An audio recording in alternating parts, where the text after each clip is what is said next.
leads to the whole question of can someone who's been a subject of the investigation be the person ultimately responsible for it? George, we have no information that Sessions has been under any kind of formal investigation. But now, given these questions about his congressional testimony, some may call for just such a probe. George? Okay, Pierre Thomas, thanks very much. And for more now on how the Trump administration is responding to all of this morning, let's go to our senior White House correspondent, Cecilia Vega. Good morning, Cecilia. Amy, good morning to you. Strong pushback from the White House right now. They are calling this a politically motivated attack. This, of course, comes as the Trump administration is still riding very high following that joint session speech and the glowing reviews. But this is not the storyline that they were hoping to wake up to this morning. More questions about contacts with Russia.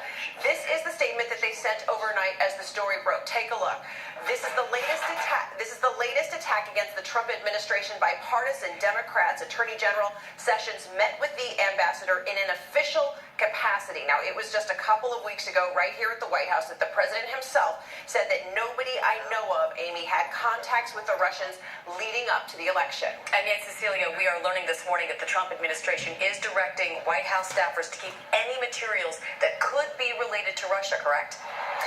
Yeah, that's right. White House lawyers sent these instructions yesterday to aides here at the White House, basically telling them to save all materials that might show any contacts between anyone in the administration and the Russians. The White House, though, simply says that this was a proactive step to push back against what it is calling, quote, these politically motivated attacks. Amy.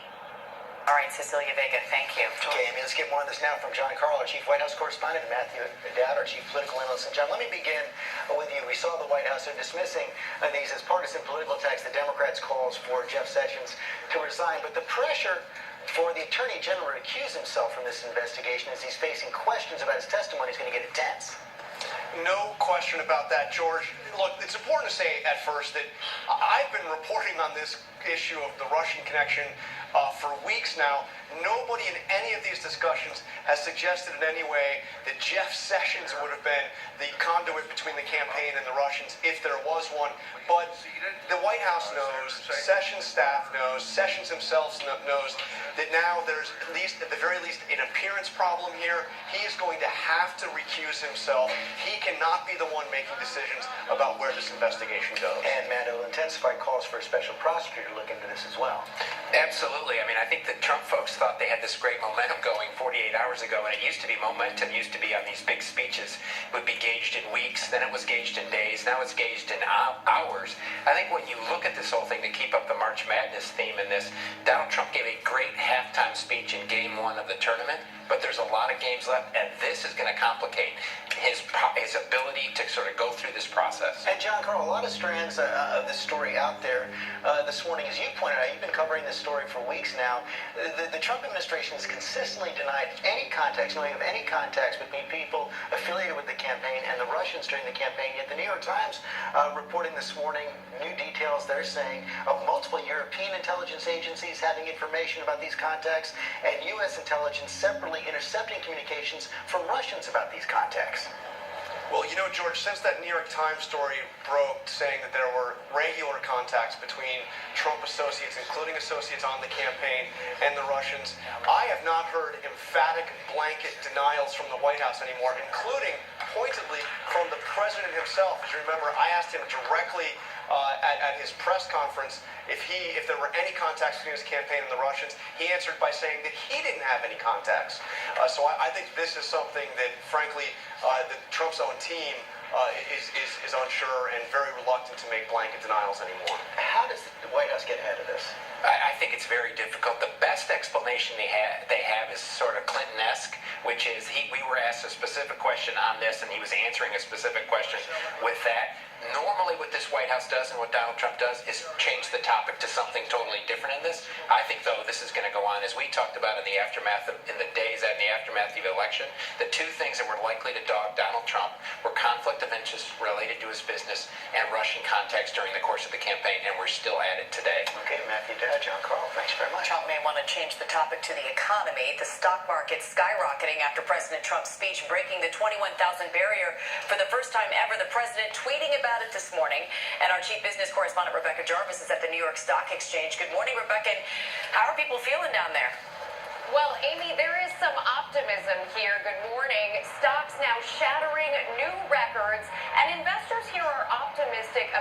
president's message, in particular, the tone he took in that joint session before Congress, especially when he had this to say. My economic team is developing historic tax reform that will reduce the tax rate on our companies so they can compete and thrive anywhere and with anyone. It's that pro-business message, that lowering of taxes, that anti-regulatory tone that President Trump has taken throughout his campaign and now throughout his presidency that has helped send a number of stocks higher. It also pushed the Dow above 21,000 for the first time ever. And in particular, we've seen strength among companies like Apple, Boeing, and a number of financials, Amy. Okay, so how does this surge impact average Americans and their wallets? That is the question, right? Everybody wants to know what this means for them. Well, first off, only about half of Americans even have any kind of money in the stock market. For those people, with the Dow up 15% since Election Day, the average retirement account has added about $11,000. But for others, the other issue is a matter of the ripple effect. Does this ultimately mean more jobs and higher wages? That is the key question for Americans out there, because we don't always get that ripple effect, and sometimes it can lag, Amy. All right, Rebecca Jarvis, thank you so much. We appreciate it. Michael? Going to keep our eye on the stock. I'm going to keep our eye on the weather. And severe weather is moving east after a rough 48 hours in the Midwest with at least 27 reported tornadoes. And let's go to Ginger Z for the latest. Good morning, Ginger. Good morning, Michael. You probably heard it blowing early this morning when you got up. We had seen 52-mile-per-hour gusts already at LaGuardia Airport, slowing them down by almost 2-hour delays. And look at this video. That's a brush fire from just moments ago in Philadelphia that has suspended train traffic in some places. Bright, Indiana, this is a picture of that hail so big the last 48 hours have been unreal across the United States. Look at these storm reports, more than 800 of them.